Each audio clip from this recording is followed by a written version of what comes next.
Emiti gino gyasimbibwa ku nnimiro y'ekkomera ly'e Lugobe Patiko mu disitulikiti ey'Eggolo era nga gitudde ku bugazi bwa yiika 94. Zikuze tujja zikozesa za firewood ne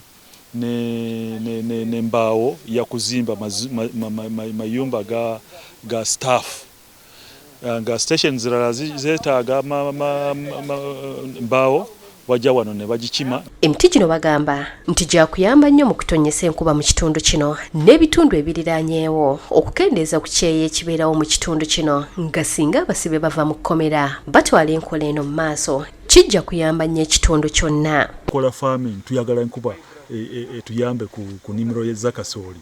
So miti zino zituyamba kukwata ki enkuba kubirala kuyongera kuzirizira kukola ki zembaawo ne miti za kufumba emmere z'abasibe.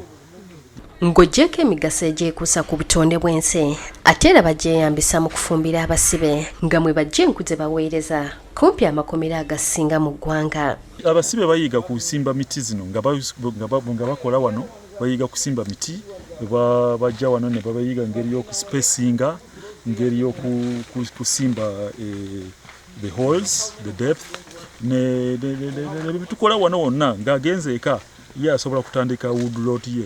Afande Alex Oloka nga yakulira ekkomera lino agamba nti okusinziira nti emiti gino tegitwala bbanga ddene okukula giyamba mangu omuntu aba avudde mu kkomera okugifunamu ssente ezimubeezaawo era ng'akubiriza abantu bonna okugijjumbira.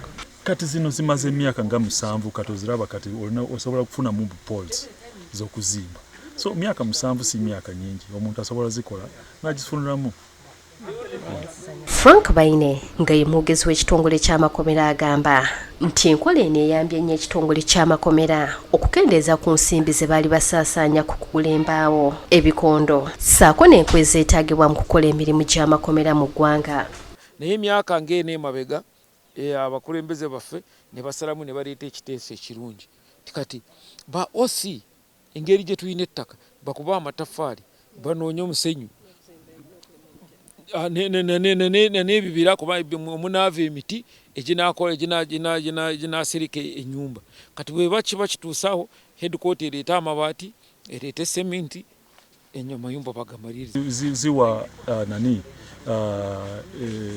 beeyi ya kuzimba beera nga teri expensive nnyo kulwokuba kati embaawo ne poles tujja zifunira wano tugisala busazi mu nnimiro zaffe ne zikozesa kuzimba mayumba ga staff ate zibeera nyangu nnyo. Shube Nakaziba, Bukedde TV. What thing?